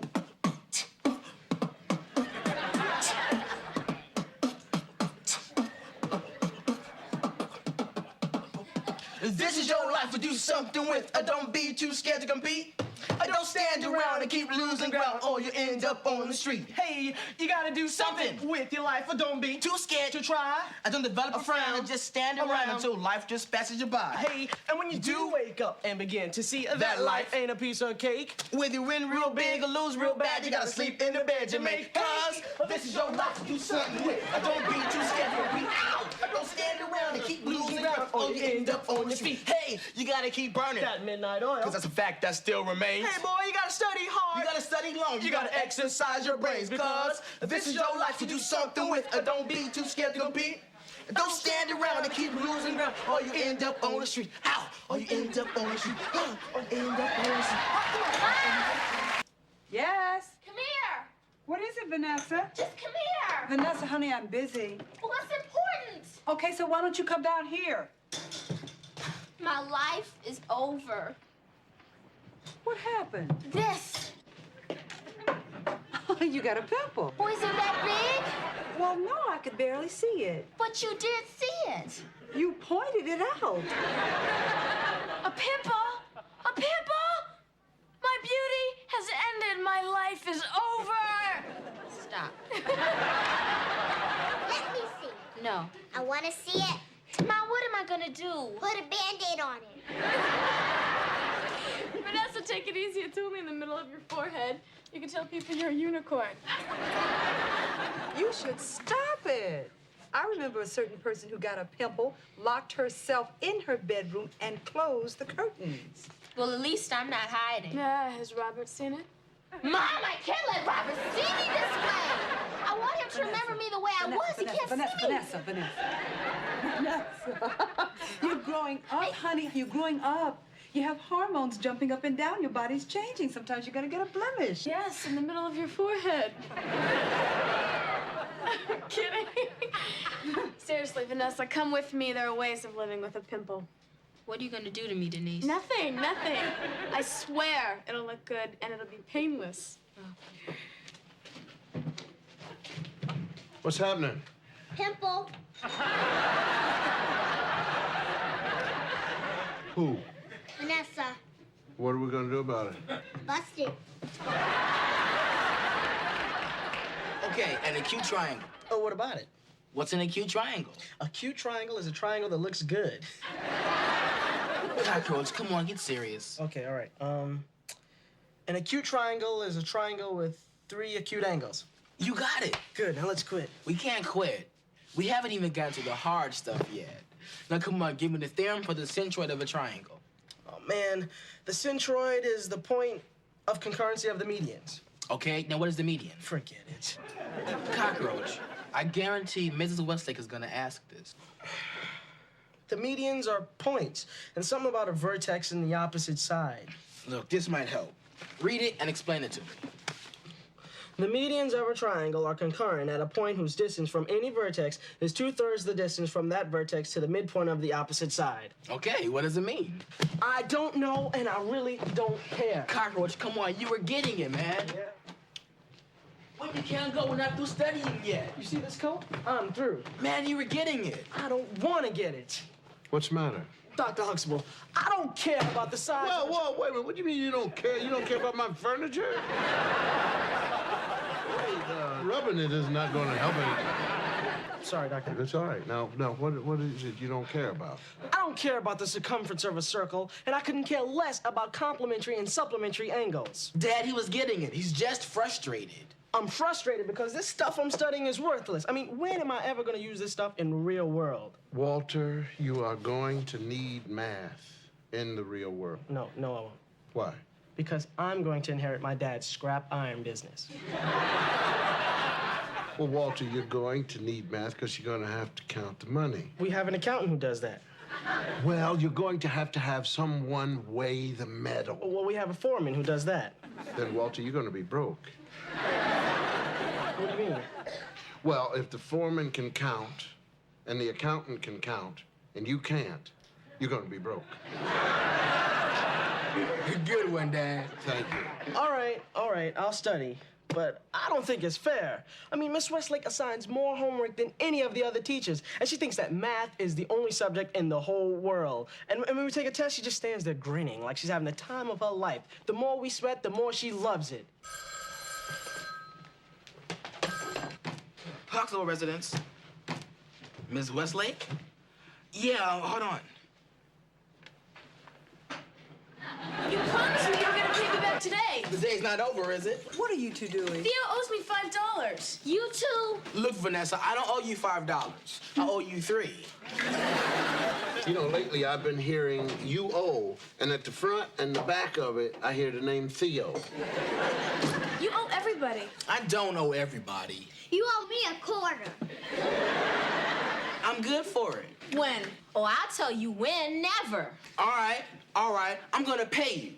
Dad, can I have an advance on my allowance? Son, you're already backed up to your 50th birthday. Theo, you're developing some very bad habits with your finances, son. What are you going to do when you get out into the real world? If you owe people money, they are not going to be so understanding. Yeah, Theo, a bank's not going to listen to your excuses. Your mother and your sister are absolutely correct. You see, we're your family. We love you. We let you borrow money even though you're not qualified to pay it back. You get out in the real world, it's going to be different. But when I get in the real world, I'll do just fine, because I'm going to have a lot of money. I hope you're not waiting for me to die.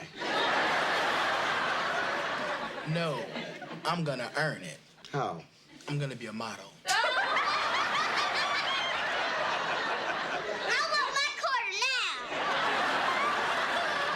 I'm serious. Now, I've seen those guys in magazines. I can look just as good as they do. And the great thing about it, I can start modeling when I'm 18. You think you'll be ready to go out on your own when you're 18? Definitely.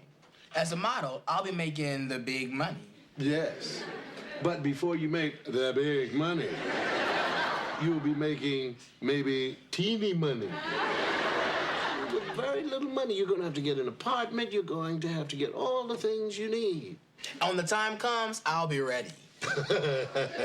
I like your confidence. Hey, Dad, I know what I'm doing. Really? Yeah, I'm gonna have a new car, nice clothes, and a great apartment. Well, you make it sound easy. It will. How you doing? Fine. Good. Hey, Mr. Dobson. Hey, you look sharp. Thanks. We got a date. Then you don't want to hang around here. You got it. See you later. Wrestling at 9 o'clock. Hey, son. Dad, how are you? No, don't rub my hand already. Hey, come on, how you doing? No, you have to win. Where's Chuck? Oh, Chuck has the flu, and he will not be coming over. And besides, he said he didn't want to play with cheaters anyway. Who, us? Son, how can you say that? We never cheated a day in our lives. What's the matter? Don't want to get hit by the lightning. I guess that's just the three of us. No. We'll play cutthroat. Every man for himself. No, I have a partner. Well, really? What you do, son? Go down to Ranalooza? No, I have a partner. It's, Dr. Foster. He's a doctor? No, he's head of the English department at Hillman. A Hillman man? Yes, indeed. Ah, these must be our worthy opponents. Dr. Foster, I'd like you to meet Frank and Jesse. Dr. Foster, I'm Cliff's father, Russell Huxtable, and this is my friend Homer Dobson. It's a real pleasure. It's mine. Heathcliff tells me that you fellows are spirited players. Oh, we like a good game. That's right. We play to have fun. We don't care whether we win or lose.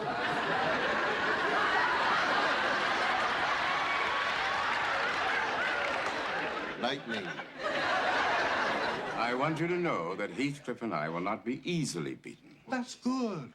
That makes the game that much more enjoyable. Well, then let the games begin. Fresh meat. Oh, no. He looks like he's been rubbed to death.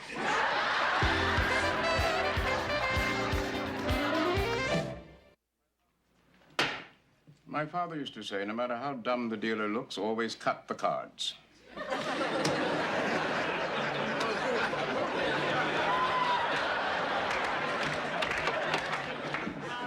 Your eyes may shine, your teeth may grit, but the cards you want, you will not get.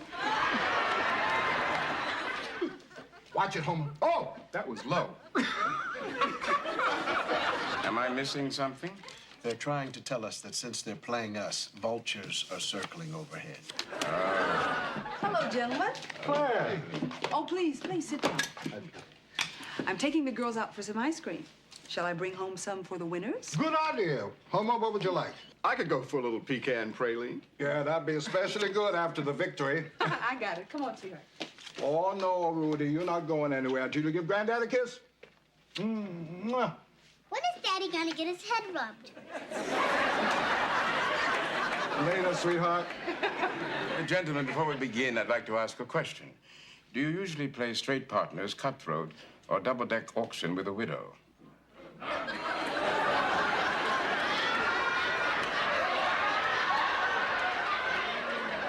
Straight partners. Standard scoring with the Midwest check system.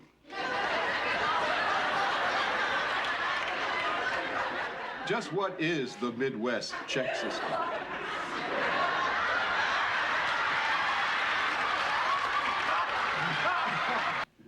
Cliff, you study long, you study wrong. You studied wrong. I think I'm going to have a little help on this one, partner.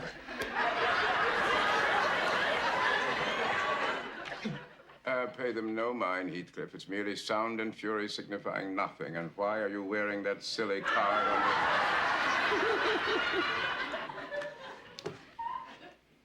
your... Are you gonna play the card?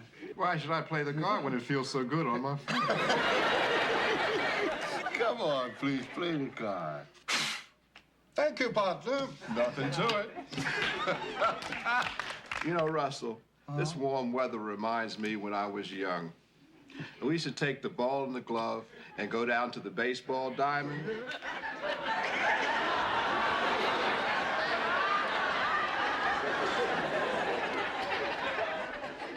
You know, Homer, sometimes when I went out to play baseball, it would rain, and we had to go sit in the clubhouse. Do you know what I think I'm going to do? I'm going to leave with clubs. I wonder why. Good play. Your turn, son.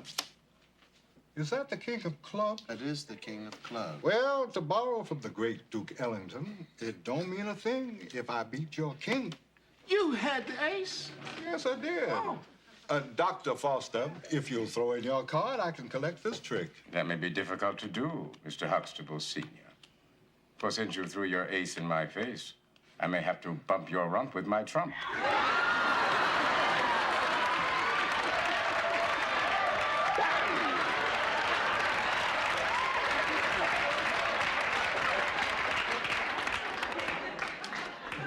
You've cheated and you've lied. And by the turn of this trick, the score is now tied. Methinks I hear the flapping wings of the birds of prey. Jack of hearts, it's to you. King of hearts. That's the first good card you've thrown tonight, Homer. Me? You haven't thrown a good card all night. That's because I've been trying to set you up. Dissension in the ranks. Oh, and I love it. It's my play, I believe. Bap! Son, do you always have to say bap? I'm sorry, Dad.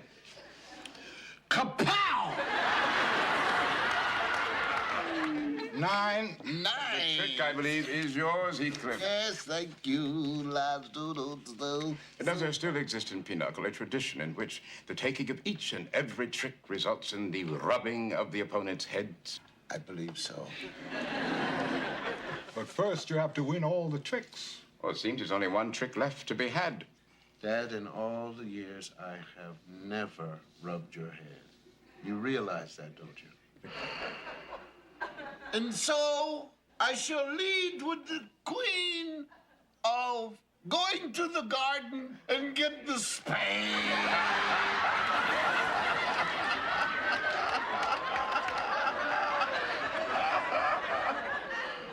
King of trump.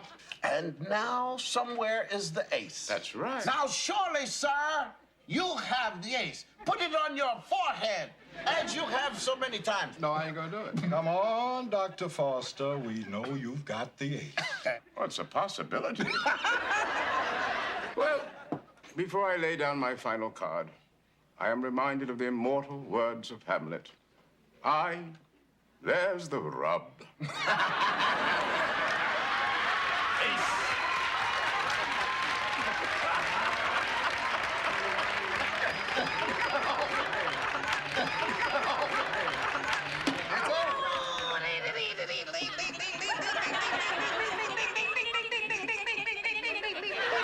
And now, Dr. Foster, since you are a visitor here, I give you the first rub.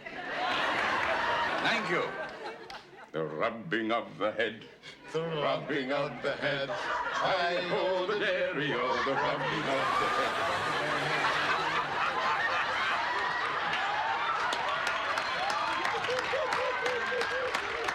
Goodsy, cool. This is a stupid tradition. Yes, I agree with you, but it's fun.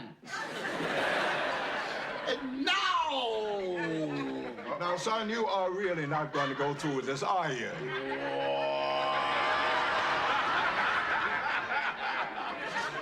Just remember, I'm your father.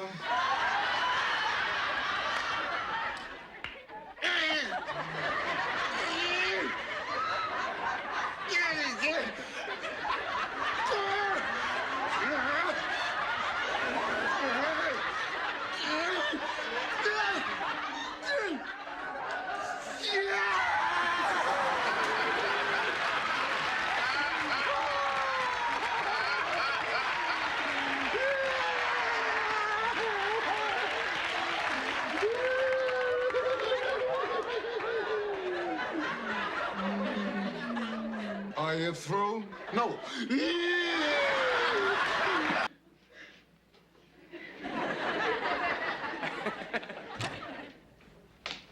Well, back from a triumphant day of shopping, did you get everything you wanted? No. Hoagie. So what happened? Oh, we had a fight in Grindle's department store. About what? Mega Woman. Mega what? Mega Woman. She's a doll. She's the latest rage. The woman can stop laser beams and walk through walls. She has a galactic necklace, a power ring, and an antimatter suit. Mm-hmm. And I would imagine that these items are sold separately? Yes. And not only that, there's a whole family of them. There's Mega Girl, there's Mega Boy. She's married to Mega Man, and they all drive around all day in a Megamobile. You should see what they cost. Megabucks? Yes, A little doll this size cost $9. I said, Rudy, I just bought you a doll. I'm not buying you another doll. Rudy had a mega fit. And I'm sure that you took out your anti-fit galactic shield and saved the day. Yes, I did. Guess who called today? Who? Okay, I'll give you a hint. Is this Dr. Heathcliff Combustible Huxtable? Oh, no, you don't mean Yeah. Colonel Turner. Colonel Sanford B. Tailwind Turner. You want some mustard? Vanessa took the message, and he said he would call me sometime after lunch. And I know what he wants. A rematch. Oh, Cliff, you are not seriously considering running against this man again. Absolutely. Cliff, you have such a short memory. Last year after that race, you spent 3 days in bed, and I was the one who had to fill the ice packs with ice, and I was the one who didn't get any sleep because every time you turned over, I was the one who had to hear, oh, Claire, my legs, Claire, Claire, my legs, my legs, my legs, Claire, my legs.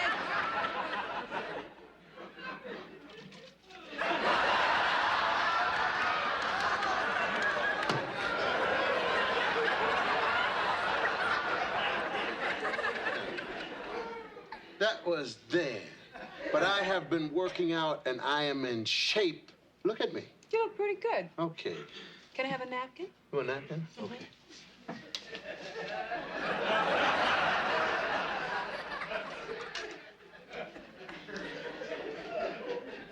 Now, I am lean and mean. So why ruin that?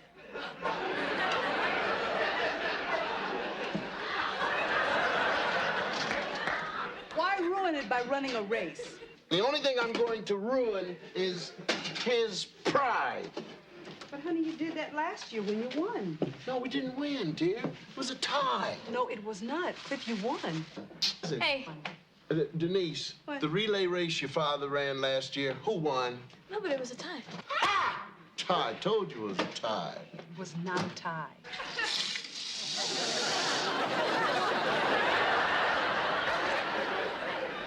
It was a tie. Don't listen to the child. She didn't have a good seat. She couldn't even see the finish line. Then we'll play the tape of the race. Come on. We don't have to play the tape, Cliff. I mean, really, it's quite all right. We don't have to play the tape. Denise, I told you never to say it was a tie. Not the tape. Honey, we just saw this tape last night. Really, we don't need to see it again. Yeah, Dad, I was mistaken. You won your relay race. You know, we've seen this tape over 1,000 times. It's a wonder the thing is still in one piece. Sit down. Dad. Okay. Now,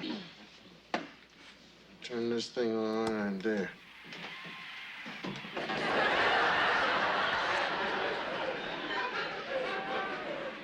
Do you know, I had a 40-yard lead on him, and he still caught me. Now look. watch this. So you are winning, Cliff. Look, you're winning. No. No, this is nothing. You're winning. No, not yet. Here it comes. All right, now slow it down. Da da da da da. Bow! You won. Tie. It was a tie. You won. You won. What's that? Okay, I'll run it again. No! Dad, no. Hey! Got it. How you doing, son? I just finished running the tape of my race. Really? Yeah. How come nobody called me? Well, sit down. I'll run it again for you. Oh, well, I can't. I have to go to Cockroach's house, and he does not like it when I'm late. Hey, I'll drive you. Bye. You know, I'm looking at the shape I was in then, and I can see how he caught me. But this year, I am ready. Cliff, what are you trying to prove? You're a bunch of middle-aged men running around a track trying to recapture your youth. No, not really. You're only as young as you feel. It's all in the mind. Oh, well, I'm glad to know that. That's where I'll put the ice packs next time.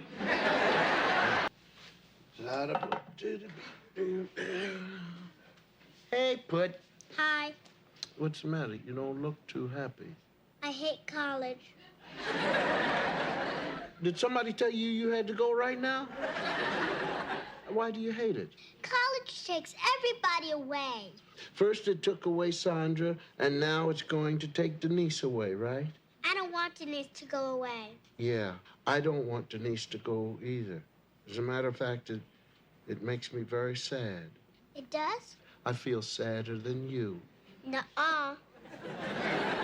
See, you look sad, but I feel sad and pitiful. I feel pitifuler.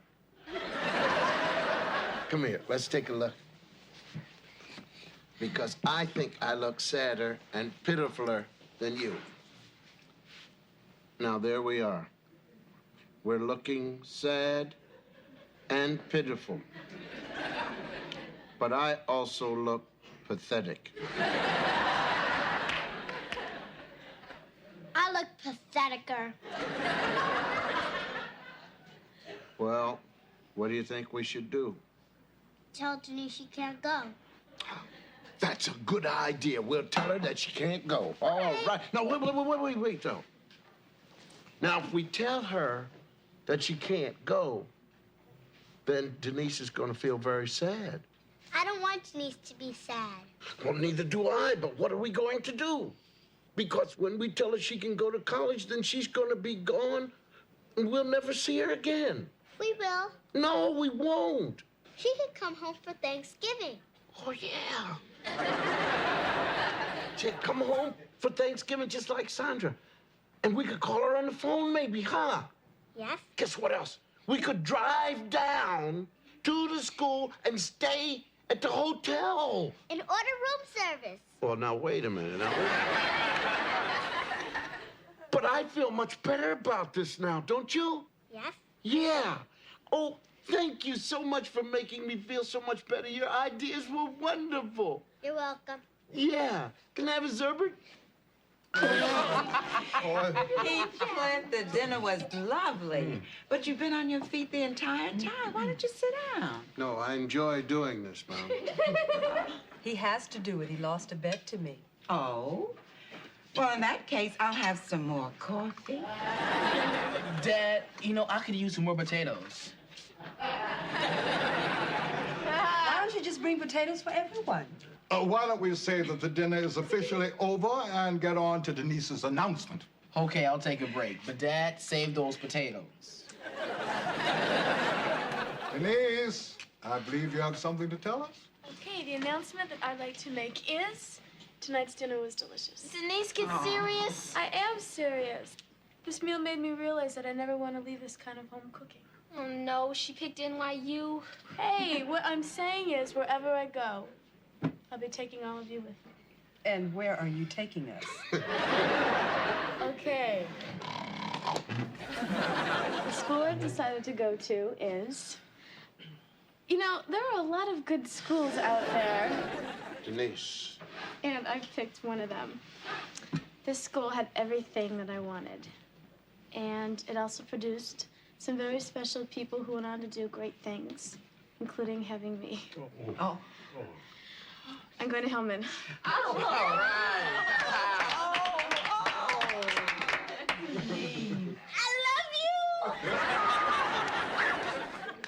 I would like to propose a toast to my granddaughter, Denise Huxtable, who will grace the halls of Hillman with her beauty and intelligence.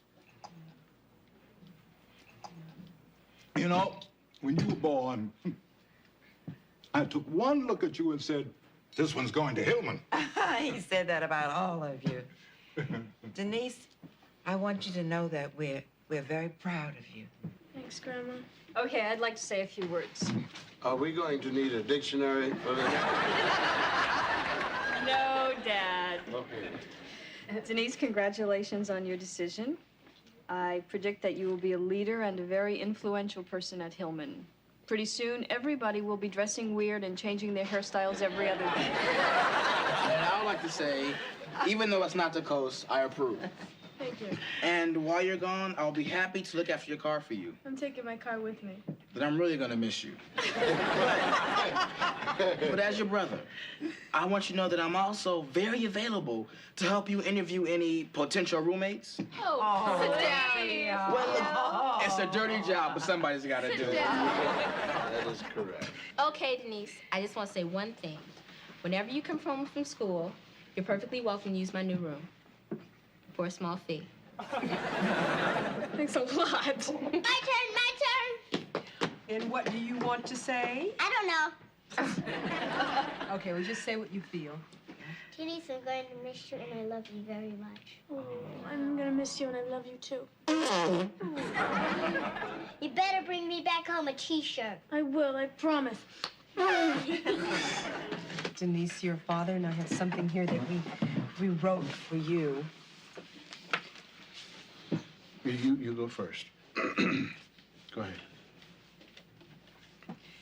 The difference between you now and you then is that you then were priceless and helpless.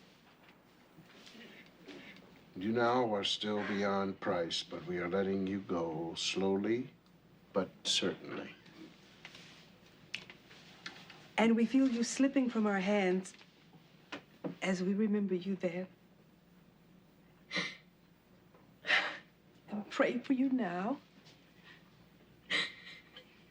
We are forever your mother. And your father. My son!